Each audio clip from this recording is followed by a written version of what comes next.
প্রেম করেছেন, হ্যাঁ।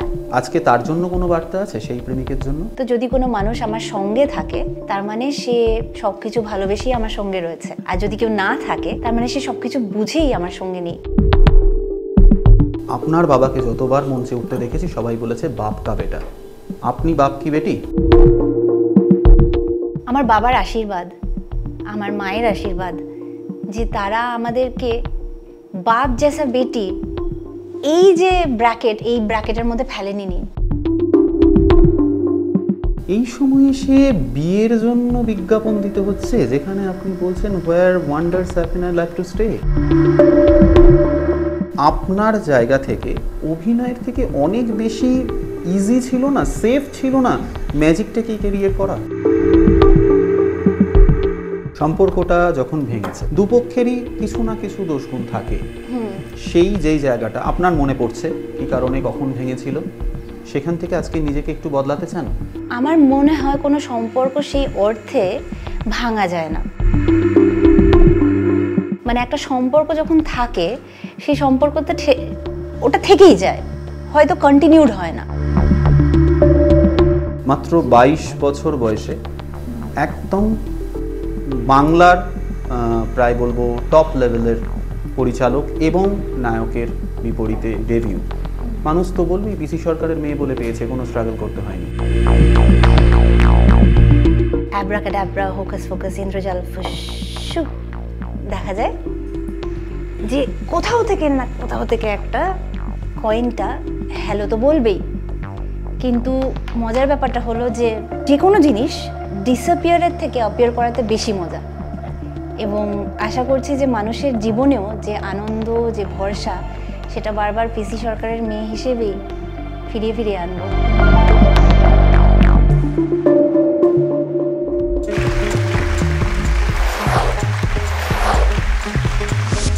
তিনি বলেন 7 colors happen not once but it does happen twice। এই দ্বৈত ভূমিকা তাকে বয়ে নিয়ে চলতে হয়েছে সারাটা জীবন। নাগপুরের তাকে প্রথম দেখা যুগ্নির দ্বৈত ভূমিকায়, আর এই দ্বৈত ভূমিকাতেই তিনি কখনো পূর্বিতা কখনো মৌবনী। নমস্কার, আপনারা দেখছেন সিটি সিনেমা আর ঠোঁটকাটা সিজন 3 নিয়ে আমি তৃণাঞ্জয়। আজ আমাদের সঙ্গে আছেন মৌবনী সরকার। সিটি সিনেমায় স্বাগত। আমার প্রথম প্রশ্ন, মানে পরিবারে মেয়েদের কি কোনো ময়ের উপরে ব্যাপার আছে, সংস্কার আছে? কিন্তু পূর্বিতা মৌবনী হলেন কেন? আসলে ম্যাজিকের ওপর ফ্যাসিনেশন তো বাড়িতে একদম ছোটবেলা থেকেই ইনগ্রেন্ড ইন আস, কারণ আমরা নবম প্রজন্ম এবং নবম পুরুষ বলতে পারি, কিন্তু সেখানে মহিলারাও তো দিয়ে আর ম্যাজিকও দিয়ে, সুতরাং কি করে আমি মওয়ালা মৌবনী না হই। আর পূর্বালোকের পূর্বিতা। পূর্বালোকের পূর্বিতা। ঠিক। আপনার বাবার থেকে শোনা বেশ কিছুদিন আগে কোন একটা গেস্ট হাউসে আপনাদের মেয়েদেরকে নিয়ে বাবা ছিলেন, পাশের রুমের কিছু মানুষ প্রচন্ড উত্ত্যক্ত করছিলেন। তখন আপনার বাবা যখন বলেন গিয়ে প্রশাসনকে রিপোর্ট করব, তারা বলেন কোনো লাভ নেই, কেউ আসবে না। কেমন ছিল সেই অভিজ্ঞতাটা? অ্যাকচুয়ালি এই অভিজ্ঞতা আমার মনে হয় খুবই ডিসঅ্যাপয়েন্টিং, কারণ এতটা একটা ফিউচারিস্টিক এজে এসে যেখানে আমরা সব কিছুই পাচ্ছি টেকনোলজি হাতের মুঠোতে, একটা সেলফোনের বাটন প্রেস করলে আমাদেরকে এসে খাবার দিয়ে যায়, এই যুগে মানে সে পুলিশ আর এসে পৌঁছতে পারছে না, মানে এটা সেকেলেও নয়, মানে কোন কেলে ভগবান জানে। আর এইটাও বলবো যে মানুষের ভেতরে চেতনাবোধ কি এতটাই কম যে কি মেয়ে কি ছেলে দুটোকে আমি আলাদা করলাম না, আমি ধরে নিলাম একটা মানুষ অসুবিধায় পড়েছে, তো মানুষ কি তার মনুষ্যত্ব কিছুটা হলেও হারাচ্ছে? আমার মনে হয় পুলিশ হারিয়ে যায়নি, মনুষ্যত্বই হারিয়ে গেছে। এবং সেই আমি ক্রিমিনালি বলছি, ক্রিমিনালদের কতটা জোর, তারা আপনার বাবার মতো একজনকে বলছেন যে কোনো পুলিশ আসবে না, লাভ নেই। হ্যাঁ, আসলে কি হয়, যারা international personality, he is an international figure, আসলে যারা অন্যায় করে তারা তো জানে তারা অন্যায় করছে, এবং তাদের যে প্যারামিটার তারা কিন্তু অলরেডি ভুল দিকে গিয়ে করছে কাজটা। তো সেই সব মানুষদেরকে যাদের মধ্যে মনুষ্যত্বর কোয়ান্টিটিটা ব্যাটারির মতো চার্জ কমছে কমছে কমছে কমছে, তাদেরকে বলবো যে একটা কোনো না কোনো দিন আসবে যখন তার জীবনেও সেই ঘটনাটা ঘটতে পারে, হয়তো তখন তার একটা মেয়ে রয়েছে, একটা স্ত্রী রয়েছে, তার বোন রয়েছে, এবং তাকে সেই দিকটা ফেস করতে হবে, কারণ পৃথিবীটা গোল হয়, এটাই পৃথিবীর নিয়ম। আমার প্রশ্নের যে অ্যাঙ্গেলটা ছিল, আপনার বাবার মতো একজনের পরিবারের যদি সুরক্ষা না থাকে, সাধারণ মানুষের সুরক্ষা কোথায়? হ্যাঁ, দেখুন, বাবা আমাদেরকে যেভাবে লালন পালন করেছেন, আমি সাধারণ মানুষ জিনিসটা জানি না, বুঝিও না। আমার মনে হয় যে আমরা সবাই মানুষ, এবং সবার একটা করে সেফটি বা সিকিউরিটি এই দেশের নাগরিক হিসেবে পাওনা রয়েছে, কারণ আমরা ট্যাক্স দিই, আমরা মানুষের হয়ে কাজ করি, এবং আমরা একটা সিভিলাইজড সোসাইটিতে থাকি। সেইখানে থাকার যে মিনিমাম প্যারামিটার হলো যে মানুষ সুরক্ষিত থাকবে। আর সেই জায়গা থেকে যদি কেউ বঞ্চিত হয়, তখন বলতে হয় যে হয়তোবা আমরা কোনো কোনো দিক থেকে পিছিয়ে পড়ছি। তাহলে কি বাংলা পিছিয়ে পড়ছে? হ্যাঁ, আমাদের সিকিউরিটি কতটা সেটা তো আরজিকর থেকে আমরা বুঝতেই পারলাম। হ্যাঁ, সেই প্রসঙ্গে যদি আমরা আসি, তাহলে আমার অনেক কিছুই বলার রয়েছে, কারণ আরজিকরের ব্যাপারটা শুধু ভয়াবহ নয়, এটা একটা ওই আয়না তুলে দেখানো যে কত দূর আমরা আমাদের ওই মনুষ্যত্বের ব্যারোমিটারে ফেল করেছি। তার সেফ হোম, সে যে জায়গাটা সেফ হোম হিসেবে ভেবে নেয়, সেইখানে ঘটনাটা খুবই খারাপ, খুবই ভয়াবহ। এবং আমি ভয়েস আউট করেছি, আমি রাস্তায় নেমেছি, আমি সাধারণ মানুষের কোট আনকোট তাদের সাথেই ছিলাম, প্রথম রাতেই ছিলাম। আরো ছবি পাবেন না তো? হ্যাঁ, অফকোর্স, কারণ আমার যেটা মনে হয় যে প্রোটেস্ট প্রত্যেক যুগে যখনই কোনো মানুষ করেছে, যখনই একটা গতানুগতিক কোনো জিনিস যাচ্ছে এবং তার মধ্যে ভুল পয়েন্ট আউট করেছে, সেই মানুষকে ভুল সবার আগে মানুষ বোঝে। এবং আমাদের প্রশাসন এমন একটা জায়গায় রয়েছে, সেখান থেকে হয়তো বা মহিলাদের প্রতি আমরা যে জাস্টিস করছি, সেইটা কতটা করেছি বা করিনি সেই প্যারামিটারেও নেই। আমরা এখন মানুষ হিসেবেই মানুষের মতো বিহেভ করতে ভুলে যাচ্ছি। এবং প্রথমত একটা হাসপাতাল, যেটা সব থেকে সিকিউর জোন হওয়ার কথা, সেখানে আজকে সিকিউরিটি নেই। এটা কিন্তু গোটা বিশ্বকে ভাবিয়ে তোলার একটা পয়েন্ট হয়ে দাঁড়িয়েছে, সেটা কেউ মানুক বা না মানুক। আজকে আমার ছবি এলো বা না এলো, তার জন্য তো সত্যিটা পাল্টাবে না।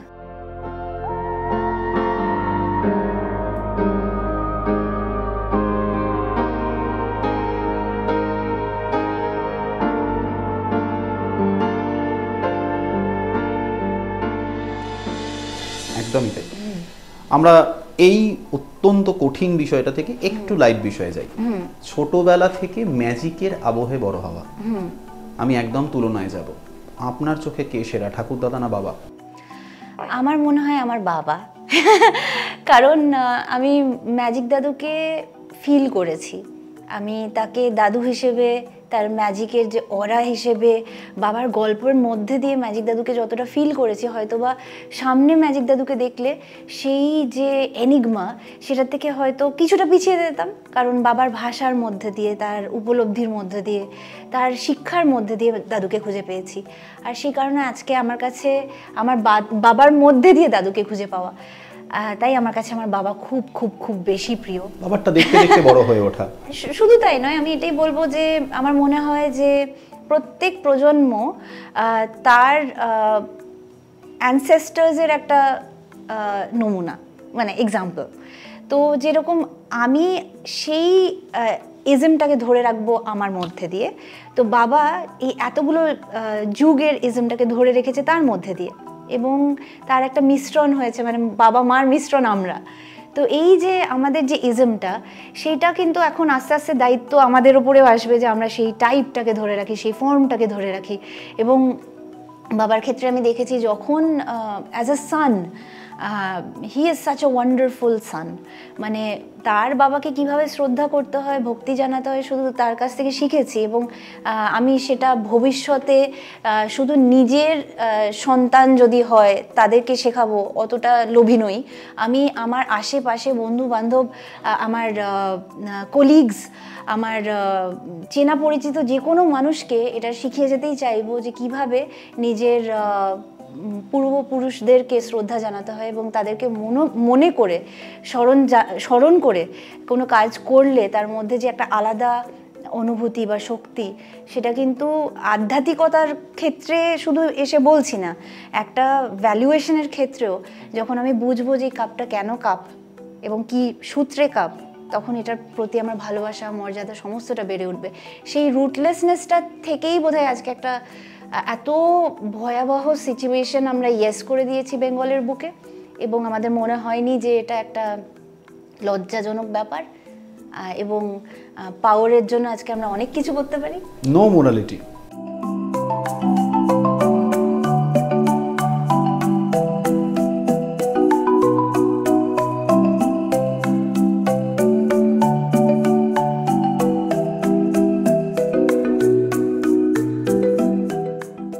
No morality. ঠিক। আচ্ছা, আমার সাথে দীপকদার ব্যক্তিগত যখন কথা হয়েছে, চিরঞ্জিত চক্রবর্তী, তিনি আমাকে জানিয়েছেন যে আপনার বাবা এবং তিনি একদম ছোটবেলার বন্ধু, মানে school life, college life, student লাইফের বন্ধু, অর্থাৎ ইন্ডাস্ট্রির সঙ্গে পরিচয় দীর্ঘদিনের। আপনি জুনিয়র আর্টিস্ট হিসেবে, মানে চাইল্ড আর্টিস্ট হিসেবে আসেননি কেন প্রথম থেকে? এটা একটা বিশাল বড় প্রশ্ন, কারণ আমাকে অনেকেই জিজ্ঞেস করেছেন যে তোমার বাবা তো এত এক্সপোজার তোমাকে দিয়েছে, মা আমাদেরকে মোটামুটি এক্সামসের যে পড়াশুনো সেটা ড্রেসিং রুমেই করাতেন, আমরা দীর্ঘদিন 6-7 মাস ধরে বাড়ির বাইরে থাকতাম, এবং আমরা পড়াশোনাও করেছি, আবার শোতেও কিন্তু আমরা খুব অল্প বয়সের থেকে স্টেজে একটু একটু করে পার্টিসিপেট করেছি।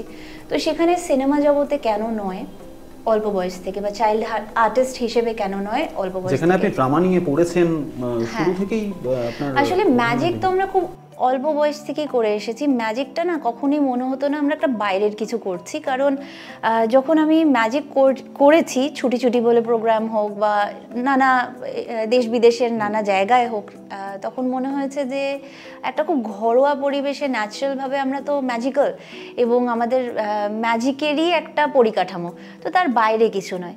কিন্তু আমার মা বাবা ভীষণ স্ট্রিক্ট পড়াশোনার ব্যাপারে, মানে তাদের বক্তব্য হলো যে তুমি অন্য কিছুতে ঢোকার বা করার আগে তোমাকে সেটার মান মর্যাদা সমস্তটা বুঝতে হবে, তারপরে তুমি সেটাকে করো। এবং আমার অভিনয় জগৎটা বোঝা কিন্তু ম্যাজিকের মধ্যে দিয়েই, মানে আমি বাবাকে দেখে বুঝেছিলাম, মাকে দেখে বুঝেছিলাম যে অভিনয় জগতে যে এক্সেলেন্সিটা দরকার, একটা খুব ভালো ম্যাজিশিয়ান হতে গেলে একজন খুব ভালো অভিনেতা হতে হয়। পারফর্ম তো অবশ্যই পারফর্ম। একদম। এই অভিনয় ভালো মতো না করলে আমি যে খুব সুন্দর ম্যাজিক দেখাচ্ছি সেটা এস্টাবলিশ হবে না। তো এই সূত্রে আমার অভিনয়ের জগৎটাকে নিয়ে ভাবনা চিন্তা শুরু করা, এবং এই করতে করতেই কিন্তু যখন সেই টাইমটা এলো, যখন খুব অল্প বয়সে ফিল্মের অফার্স পাচ্ছি, মানে তখন আমি মাধ্যমিক পরীক্ষা বা আরও তার আগের থেকেই প্রচুর অফার্স পেয়েছিলাম খুব বড় বড় জায়গার থেকে।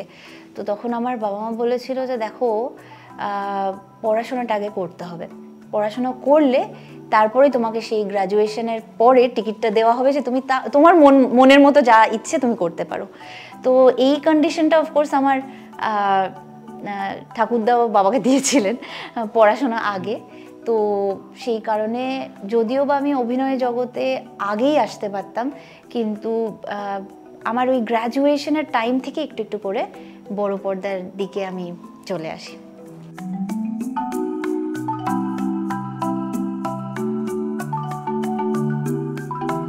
আমি যদি নাগপুরে যুগনি ছবিটাকে ছেড়ে দিই, তাহলে এইখানে অনুপ সেনগুপ্তের পরিচালনায় প্রসেনজিৎ চট্টোপাধ্যায়ের বিপরীতে বদলা দিয়ে শুরু, ঠিকঠাক প্রথাগতভাবে দারুণ শুরু হয়েছিল। তারপর কমরেডের মতো একটা ছবি বেছে নেওয়া কেন, কোন জায়গা থেকে?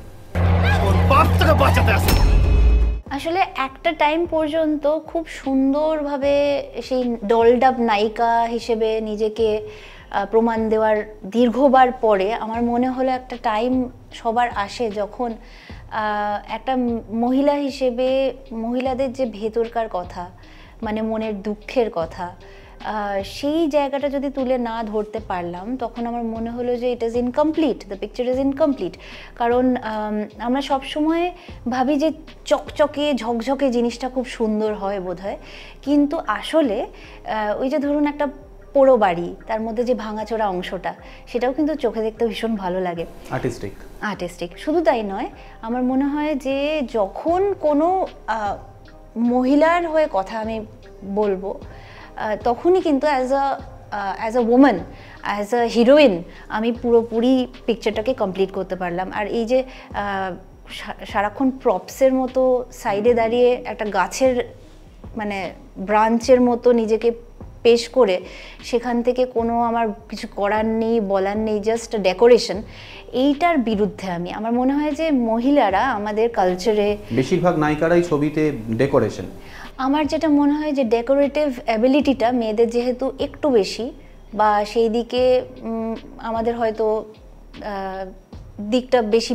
হয়ে গেছে, যে মহিলারা তো ভীষণ সুন্দর হয় এবং সেই কারণে চোখ টানে বেশি, এবং সেই দিকটা যদি আমরা শুধু এক্সপ্লোর করি তাহলে তো মানুষের যে অন্যান্য দিকগুলো রয়েছে সেগুলো একেবারে ফিকে হয়ে গেল। মানে আমার মনে হয় যে একটা মহিলা, তার মধ্যে যে এতগুলো দিক রয়েছে, সে রাধে, সে চুলও বাঁধে, শুধু তাই নয়, সে একটা অল ইন অল। আমরা মা দুর্গাকে বলছি 10টা হাত নিয়ে সে একটা ম্যারিড লেডি, যার সপরিবারে আমরা পুজো করে অভ্যস্ত। এবং মহিলাদের এত রূপ, বেঙ্গলে সব থেকে বেশি মহিলা যে এলিমেন্ট বা ঠাকুর দেবতা, তাদের মধ্যে যে ফেমিনিজম, সেই দিকটাকে আমরা ধরে কিন্তু এগোই। কিন্তু আমরা ফেমিনিস্টিক বলতে যে আমরা যে একটা ভীষণ ডার্ক সাইড ভাবছি, সেই ব্র্যাকেটটার থেকে না হয় আমরা জিনিসটাকে না দেখলাম।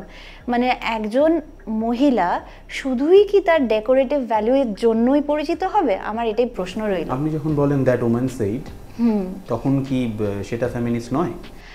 আমার মনে হয় মহিলারা যখন কথা বলে, এই যে একজন লেখিকা অ্যাঙ্গেল থেকেও যখন আমি দেখি যে কেন এত কম সংখ্যক মহিলারা ছবি পরিচালনায় আসে বা বই লেখে, বা কত কম পরিমাণে মহিলারা আর্টিস্ট, কেন জনসংখ্যা হিসেবে দেখতে গেলে পুরুষের সংখ্যা বেশি, মহিলাদের সংখ্যা কম, এখানে একটাই উত্তর, আর সেটা হচ্ছে মহিলাদের মধ্যে তাদের যে কন্ট্রিবিউশন সংসারের প্রতি, সেটাকে কিছুটা হলেও অবহেলা করা হয়েছে। মানে তাদেরকে বোঝানো হয়েছে যে তারা কোনো অংশে কম, কারণ তারা এই দিকটা দেখছে, কিন্তু তা তো নয়। অ্যাকচুয়ালি তারা যে ভার্সেটাইল দিকটা এতগুলো বছর ধরে কারুর কাছ থেকে কোনো কিছু না পেয়ে যে কাজটা করে এসেছে, সেই কথাটা কেউ বলেনি।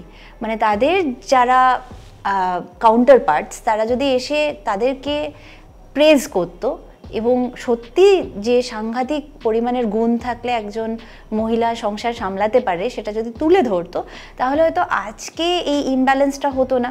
এবং এই যে পড়াশোনার দিকটা যেটা কমপ্লিটলি অফ করে দেওয়া হয়েছিল, এবং আজকে কবিগুরুর থেকে শুরু করে এত আমরা স্টলওয়ার্ডস পেয়েছি, রাজা রামমোহন রায়, তারা যে লড়াইটা করেছেন মহিলাদের হয়ে, সেটা তো এমনি এমনি নয়। এবং সেটা দেখা গেছে আমাদের থিয়েট্রিক্যাল জগতেও, মহিলারা যখন এসছে তাদেরকে কিন্তু সেই বেশ্যাপট্টির থেকেই আনফর্চুনেটলি তুলে আনা হয়েছে। কেননা তারা নাকি শুধুই ডেকোরেশন। আমার বক্তব্য এখানেই যে তাদের মধ্যে যে ঘাত প্রতিঘাত, তাদের যে দুঃখ, তাদের যে বক্তব্য, সেটা তো কেউ শুনবে, তাদের তো সেই জায়গাটুকু দিতে হবে। তাহলে ঋতুপর্ণ ঘোষ বলেছিলেন, যিনি এমার্জেন্সি করছেন তিনি মহিলা হলেও আমার চোখে পুরুষতন্ত্রের শ্রেষ্ঠ প্রতিনিধি। অপর্ণা সেন আপনার চোখে কি পুরুষ না মহিলা? আমার মনে হয় অপর্ণা দি বলছি, উনি আমার থেকে অনেক সিনিয়র, কিন্তু আমার ওনাকে ভীষণ ভালো লাগে। আমি কিন্তু ওনাকে নারী হিসেবে কখনো ভাবিনি। আপনি এক্ষুনি যে উদাহরণটা দিলেন, হ্যাঁ, উনি নারী সত্তার ঊর্ধ্বে গিয়ে একজন ডিরেক্টর হয়েছেন, এবং আমার এটা সব থেকে বেশি ভালো লাগে যখন আমি আমার রোলটাকে এতটা সুন্দরভাবে করব যে আজকে আমি হিরোইন নই, আমি একজন অ্যাক্টর হই, সেটা অনেক কাজের কাজ হবে। যে আজকে আমাকে যদি শুধুই একজন জেন্ডার বায়াসের দিক থেকে মাপতে শুরু করলো মানুষ, তখন তো সেই আবার মানে আমি ফর্সা না কালো, হ্যাঁ কোন কাস্ট বা ক্রিডের সেই সবে। তাহলে সুচিত্রা সেনকে কি বলবেন? একদমই, আমার মনে হয় সুচিত্রা সেন আমাদের টাইপিফিকেশনের যদি দিকটা বলি, রোম্যান্টিক এরা বা রোম্যান্টিক রিভাইভালের এরা বলে তো একটা যুগ ছিল আমাদের, যে গোল্ডেন এজ যেটা আমরা বলছি, তো সেখানে একটা মুখ, যে মুখের মধ্যে দিয়ে কিছু রোম্যান্টিক কথা আমাদের শুনতে ভালো লাগতো, তার চেহারাটাই এমন, তার ভঙ্গিমাটাই এমন, যে সে যখন শৃঙ্গার রসে কাউকে আপ্লুত করবেন, মানে আমার দেখেই মনে হবে যে হ্যাঁ আমি নিজেও প্রেমে পড়ে যাই। এইভাবে পথ যাতে না শেষ হয়, আমরা বাঙালিরা সেইভাবেই কিন্তু সুচিত্রা দেবীকে ভালোবেসেছি। তো উনি এখন সুচিত্রা দেবী।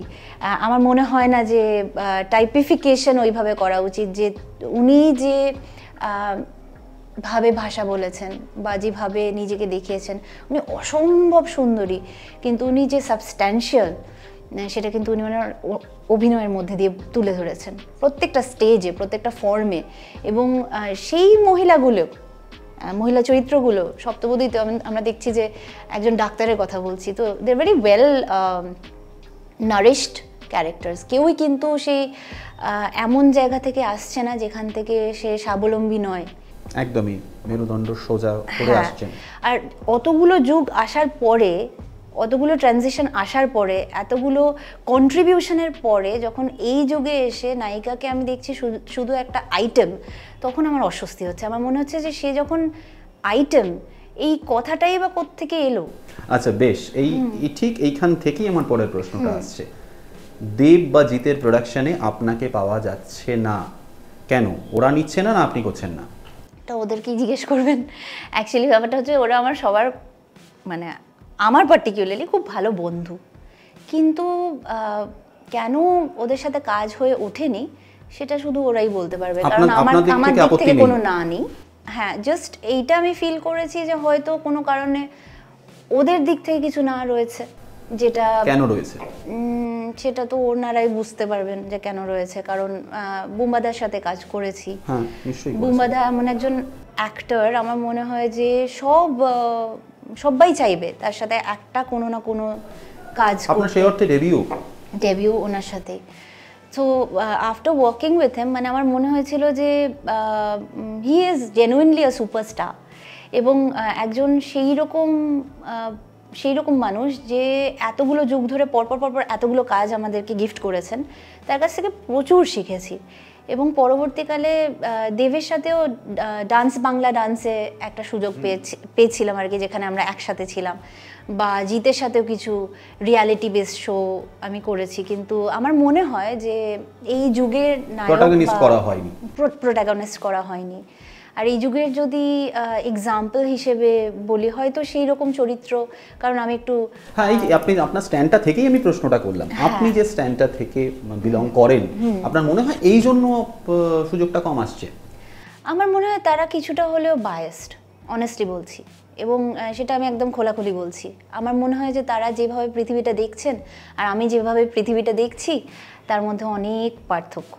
কারণ আমার মনে হচ্ছে যে আমি হয়তো যেটা বলতে চাইছি তারা বুঝতে পারছেন না, অ্যান্ড ভাইসি ভার্সা।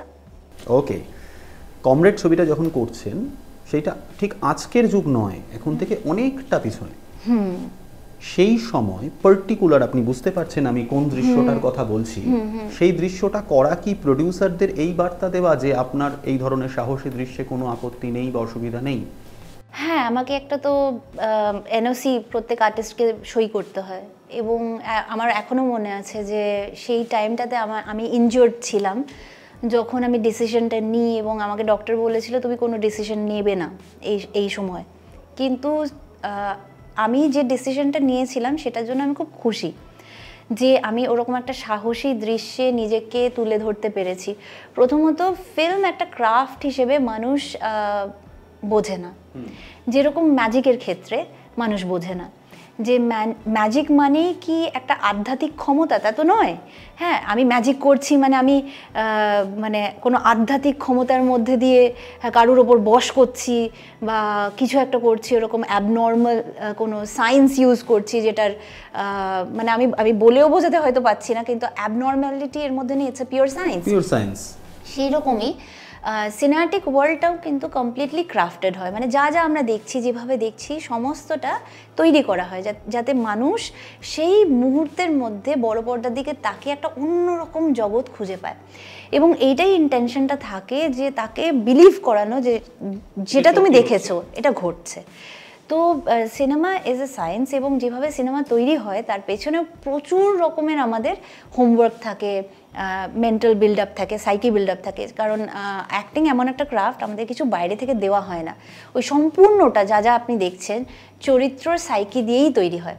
এবং এইভাবেই একটা বিলিভেবিলিটি তৈরি হয় যে আমি কিন্তু আপনাকে বিলিভ করিয়ে দিলাম যে আমার সাথে এই এই এই ঘটনা ঘটেছিল।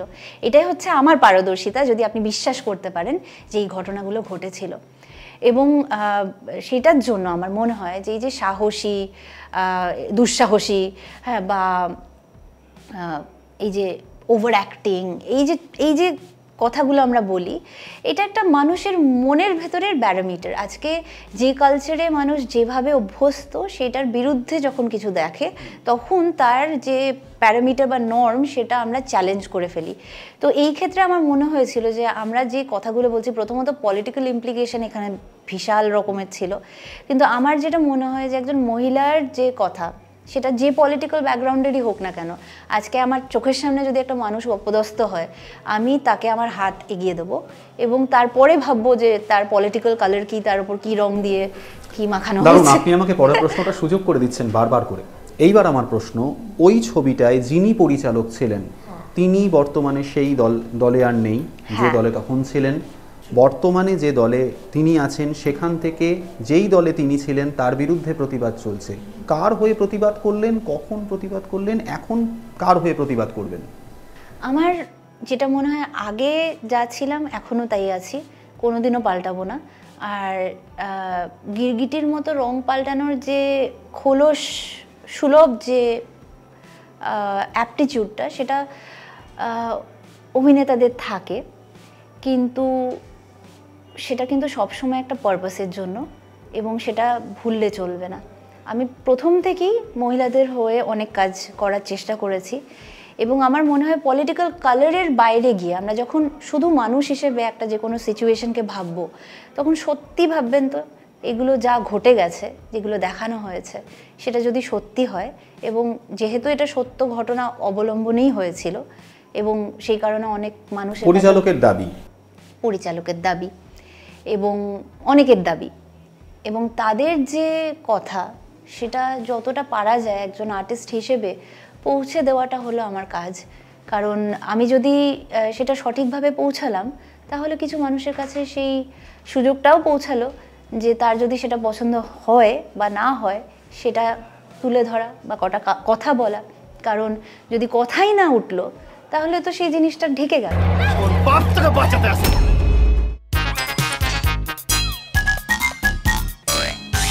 আমাদের এইবারের রাউন্ডের নাম পিএনপিসি। ও নাইস। মাত্র 22 বছর বয়সে একদম বাংলার প্রায় বলবো টপ লেভেলের পরিচালক এবং নায়কের বিপরীতে ডেবিউ। মানুষ তো বলবেই পিসি সরকারের মেয়ে বলে পেয়েছে, কোনো স্ট্রাগল করতে হয়নি। হ্যাঁ, অনেকে বলেছে, এবং প্রথমে এটাও বলেছিল যে বাবা টাকা দিয়ে করিয়ে দিয়েছে। অনেক কিছু শুনতে হয়েছে, কিন্তু আমার এগুলো খুব ভালো লাগে, কারণ এটা কালারফুল, এবং যখন একটা মানুষকে ক্যামেরার সামনে দাঁড়িয়ে অভিনয়টা করতে হয়, তখন সমস্ত যে পর্দাগুলো কিন্তু আস্তে আস্তে খুলে যায়। আর শুধু তাই নয়, ওই যে ট্যাবুগুলো ভেঙে যায়, কারণ ওটাই তো মিথ, যে আমি অতটা ইজি করে জিনিসটাকে মানুষের সামনে পেশ করলাম যে সে সেটা এনজয় করছে, ভাবছে বেশ ইজি তো, ব্যাপারটা বেশ দারুণ তো, কিন্তু করাটা ততটাই কঠিন। আমি তো জানি অডিশন দিতে হয়েছিল। একদম, অডিশন দিতে হয়েছিল, প্রচুর মানুষের মধ্যে সিলেকশন হয়েছিল। তারপরে অনুপদা আমাকে 0 ডাউন করেন অতগুলো মেয়ের মধ্যে, এবং অডিশন প্রসেসটা আমি খুব রেসপেক্ট করি। আমার মনে হয় অডিশন দেওয়া উচিত, কারণ যেহেতু আমি ড্রামাটিক্সের ব্যাকগ্রাউন্ডে, আমি ফিল করি যে যে মানুষটা অ্যাবসলিউটলি প্রপারলি কাজটা করতে পারবে তাকেই নেওয়া উচিত। তো সেই সূত্রে বুম্বাদা আমাকে এক জায়গায় দেখেছিল, সেখানে আমি ভাষণ দিচ্ছিলাম, আমার মনে আছে আর্টিস্ট ফোরামে। তো বুম্বাদার মনে হয়েছিল যে এই মেয়েটি ভবিষ্যতে কোনো না কোনো কাজ করবে যেটা ভালো হবে। তো যখন আমাকে অনুপদার অডিশনের মধ্যে দেখেন, বুম্বাদা বলেন যে ওকে দিয়ে কিন্তু হবে, give her a try it out.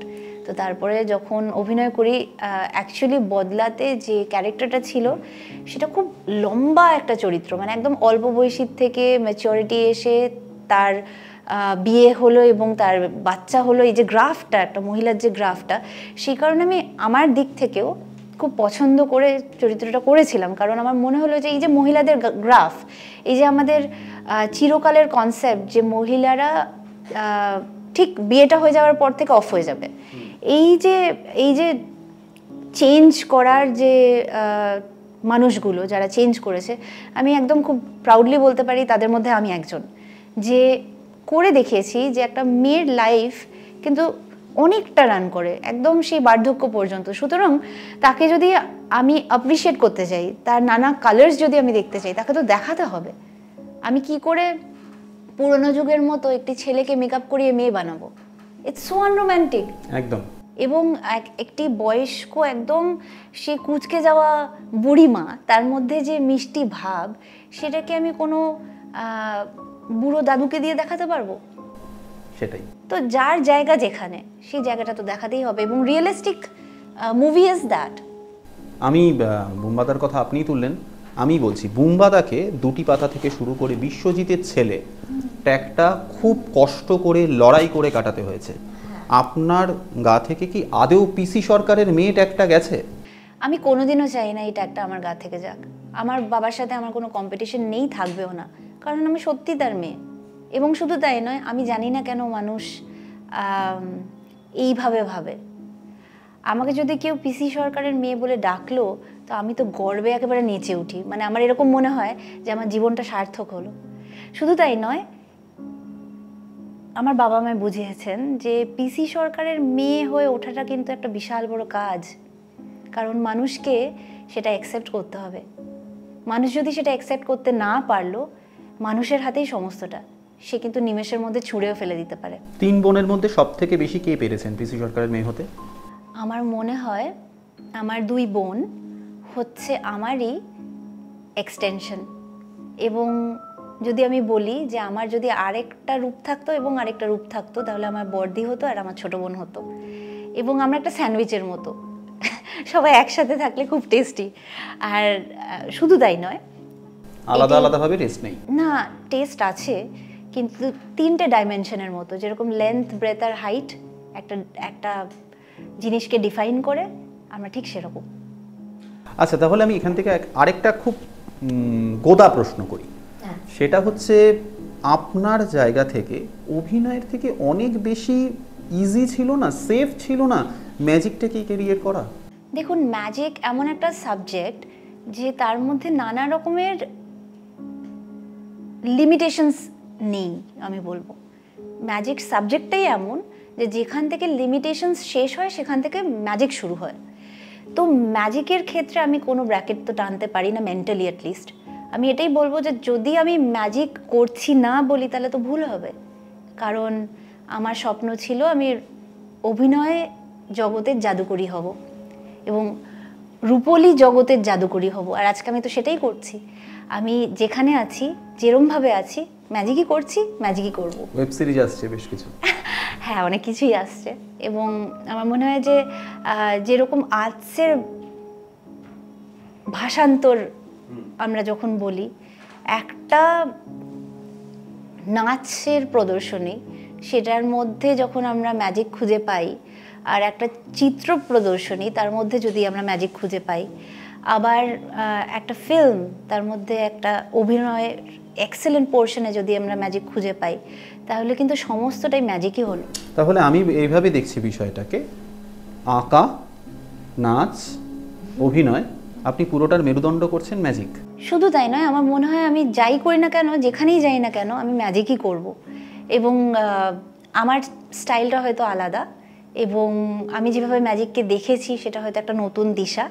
এবং আমি সেটাই চাইছি যে মানুষের কাছে ম্যাজিক যদি নতুন রকমভাবে না তুলে ধরলাম, তাহলে আমি কি ম্যাজিক করলাম? দেখি না একটু ম্যাজিক। এই রে, আমাকে দেখাতে হবে একদম সিরিয়াসলি। এটা একটা ভালোবাসার ম্যাজিক, একটা কয়েন দিয়ে, অফকোর্স। এই মন্ত্রটা বলবেন, কিন্তু মন্ত্রটা বলতে হবে। আপনার যে পছন্দিতা মন্ত্র, সেটা কিন্তু আপনার মধ্যে রয়েছে। হ্যাঁ, আর এইখানে যদি আমি কয়েনটা রাখলাম এবং সেই মন্ত্রটা বললাম যেটা আপনার ভালো লাগে, অ্যাব্রাকাডাব্রা, হোকাস ফোকাস, ইন্দ্রজাল ফুসু, দেখা যায় যে কোথাও থেকে না কোথাও থেকে একটা কয়েনটা হ্যালো তো বলবেই, কিন্তু মজার ব্যাপারটা হলো যে যে কোনো জিনিস ডিসঅ্যাপিয়ারের থেকে অ্যাপিয়ার করাতে বেশি মজা। একদম। এবং আশা করছি যে মানুষের জীবনেও যে আনন্দ, যে ভরসা, সেটা বারবার পিসি সরকারের মেয়ে হিসেবেই ফিরিয়ে ফিরিয়ে আনবো। এইবারের রাউন্ডের নাম ক্লোজ আপ, অর্থাৎ পার্সোনাল। ওকে। এই সময়ে সে বিয়ের জন্য বিজ্ঞাপন দিতে হচ্ছে, যেখানে আপনি বলছেন where wonders happen I like to stay. Actually আমিও অপটিমিস্টিক ছিলাম যেরকম সব অল্প বয়সী মেয়েরা হবে, মানে আমাদের ওই প্রিন্স চার্মিংয়ের যে কনসেপ্ট, রাজপুত্র ঘোড়া নিয়ে আসবে, এটাই ভাবতাম, কিন্তু তারপরে দেখলাম আসছে না। তো সেই কারণে অনেকদিন অপেক্ষায় ছিলাম। আপনারা পাত্রী খুঁজে বেড়াচ্ছেন? হ্যাঁ, মানে পাত্র, সরি। হ্যাঁ হ্যাঁ হ্যাঁ, একদম ফর শিওর। কেমন পাত্র চাই? একটা ভালো মানুষ চাই, মানে যার অন্তরটা ভালো এবং সে মন প্রাণ থেকে বুঝতে পারবে যে আমি কি বলতে চাইছি, এইটুকুনি দরকার আমার।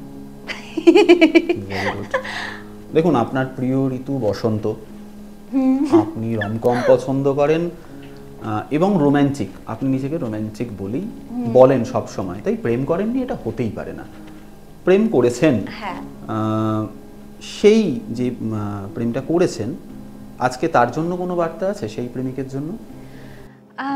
অ্যাকচুয়ালি আমি খুবই ইমোশনাল এবং আমার মনে হয় যে আমি মানুষের সাথে খুব তাড়াতাড়ি অ্যাটাচড হয়ে যাই। আমার কাছে সবাই বেশ গুরুত্বপূর্ণ এবং সেই সূত্রে একটা অল্প বয়সী মেয়ে যেরকমভাবে একটা মানুষকে খুঁজতে চায়, আমিও চেয়েছিলাম এবং যেরকম তারা ব্যথাও পায় সেটাও পেয়েছি, কিন্তু আমার মনে হয় it's a part of growth. এবং আমার যেটা মনে হয় যে যে কোনো মানুষ সে সবসময় সুখী থাকবে যদি সে তার মনের কথাটা শোনে। তো যদি কোনো মানুষ আমার সঙ্গে থাকে, তার মানে সে সব কিছু ভালোবেসেই আমার সঙ্গে রয়েছে, আর যদি কেউ না থাকে তার মানে সে সব কিছু বুঝেই আমার সঙ্গে নেই। তো সে যেখানে আছে, যেমনভাবে আছে, আমি সবসময় চাই ভালো থাকুক, ব্যস্ত থাকুক। এবং এটা আমার সর্বত্র যে কোনো মানুষের জন্যই একটা প্রার্থনা, কারণ আমি চাই মানুষ ভালো থাকুক, সেটা কাছে হোক বা দূরে, ভালো থাকুক। সম্পর্কটা যখন ভেঙেছে, আমি বলছি দুপক্ষেরই কিছু না কিছু দোষগুণ থাকে, সেই যেই জায়গাটা আপনার মনে পড়ছে কি কারণে কখন ভেঙেছিল, সেখান থেকে আজকে নিজেকে একটু বদলাতে চান? আমার মনে হয় কোনো সম্পর্ক সেই অর্থে ভাঙা যায় না, মানে একটা সম্পর্ক যখন থাকে সেই সম্পর্কটা ওটা থেকেই যায়, হয়তো কন্টিনিউড হয় না কোনো কারণে, এবং সেই ক্ষেত্রে আমার কিছু বলার নেই। মানে একটা সম্পর্ক যখন কন্টিনিউড হয় না, সেটা কোনো একটা কারণবশত হয় না এবং সেই কারণটা আমার হাতে নয়, এবং যে কারণটা মানুষ নিজেদের লাইফের ক্ষেত্রে বারবার হয়তো একে অপরকে দোষারোপ করে এবং ভাবে যে আমি এইভাবে চললে আমার লাইফটা এতটা বেটার হতো, বা আমি আমার জীবনটাকে এইভাবে পাল্টে ফেললে তাহলে আমি এইটা পেতাম। হ্যাঁ, আমার এই ধরনের চিন্তাধারা নেই। অর্থাৎ নিজেকে পাল্টাতে চান না? না, শুধু তাই নয়, আমি শিখতে চাই, কিন্তু আমি কখনোই আমি যেটা সেটা পাল্টাবো না, কারণ আমার মনে হয় না যে মানুষ ভেতর থেকে পাল্টায়। ডেভেলপমেন্ট চান, চেঞ্জ নয়? না, মানুষ ভেতর থেকে পাল্টায় না। এটা যদি কেউ বলে যে আমি সব কিছু ছেড়ে দেবো একটা মানুষের জন্য, এটা সে মিথ্যে কথা বলছে, কারণ সব কিছু কেউ ছাড়তে পারে না। নিঃশ্বাস তাকে নিতেই হবে। তো এই মিথ্যে কথাটা কেন বলা? এটা একটা ভুল প্রমিস একটা মানুষকে করা যে আমি সব ছেড়ে দেবো, আর কেউ ছেড়ে দিয়েও একটা কোনো মানুষ এগোতে পারে না। আমরা একদম শেষ দিকে চলে এসেছি। এই প্রশ্নটা সেই অর্থে পার্সোনাল নয়, কিন্তু আপনার ক্ষেত্রে পার্সোনাল। বাংলার একজন নির্দিষ্ট সঞ্চালক আপনার বাবার একটা সিগনেচারই তৈরি করেছেন, এটা মানেই পিসি সরকার, এটা আপনার শুনতে কেমন লাগে এই মিমিক্রিটা? দেখুন, শুধু বাংলায় নয়, সারা পৃথিবীতে মানুষ ওনার মতো হতে চেয়েছেন, এবং যারা যারা হতে চেয়েছেন ওনার মতো, এই যে কোটি কোটি মানুষ পিসি সরকার হতে চান, আমার মনে হয় যে এটা একটা ভীষণ রোম্যান্টিক ব্যাপার। মানে সেটা একটা স্বাভাবিক জীবনে ম্যাজিক খুঁজে পেতে চাওয়ার ইচ্ছে। তো সেই দিক থেকে সে কিভাবে খুঁজে পেতে চাইলেও সেটা তার ব্যাপার, কিন্তু কোটি কোটি মানুষ আমরা জানি যারা পিসি সরকার ডেলি হয়ে উঠতে চেয়েছেন, তারা সেই স্বপ্নের রং খুঁজে পেতে চেয়েছেন। সেটা তো স্বপ্ন থেকে, হ্যাঁ। জাদু থেকে, ইন্দ্রজাল থেকে। হ্যাঁ, কিন্তু আমার মনে পড়ছে যে বিশ্ববিখ্যাত চিত্র পরিচালক ঋতুপর্ণ ঘোষ তীব্র আপত্তি জানিয়েছিলেন ওনাকে এইভাবে ওনার কণ্ঠস্বর অনুকরণ করার জন্য। এই দিক থেকে আপনার খারাপ লাগে না যে আপনার বাবার কণ্ঠস্বরটাকে এইভাবে বারবার বিকৃত করা হচ্ছে? দেখুন, আমার বাবার যে কণ্ঠস্বর সেটা আমার কাছে বেদবাক্যের মতো। আমি আমার বাবার কথাটা চোখ বন্ধ করলে শুনতে পারি, এবং সিগনেচার। হ্যাঁ, কিন্তু আমি ফর শিওর বলতে পারি যে ওটা আমার বাবার কণ্ঠস্বর নয়, ফর শিওর। কারণ আমি আমার বাবার কণ্ঠস্বর জানি কি কেমন। যার কাছে যেটা সুন্দর সেই সুন্দরটা আমিও পাল্টাতে চাই না। কারণ আমি যেরকম বলছি যে আমি চাই যে যে মানুষটা যেভাবে ভালো আছে সে সেই জগতের যে রংটা খুঁজে পেয়েছে, আমি চাই সে তার মতো করে থাকুক এবং ভালো থাকুক। মানে মীরের বিরুদ্ধে কোনো অভিযোগ নেই? না। আমি এই জন্য বলেছিলাম পার্সোনাল।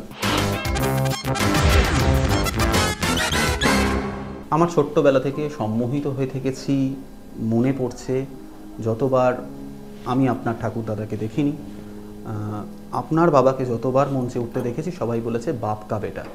আপনি বাপ কি বেটি? আমার মনে হয় বেটি জেসা বেটি, এটা সব থেকে বোধহয় দরকার। যে এর আগে তো আমাদের এই যে নখানা পুরুষ, তার মধ্যে তো আর মেয়েরা ছিল না।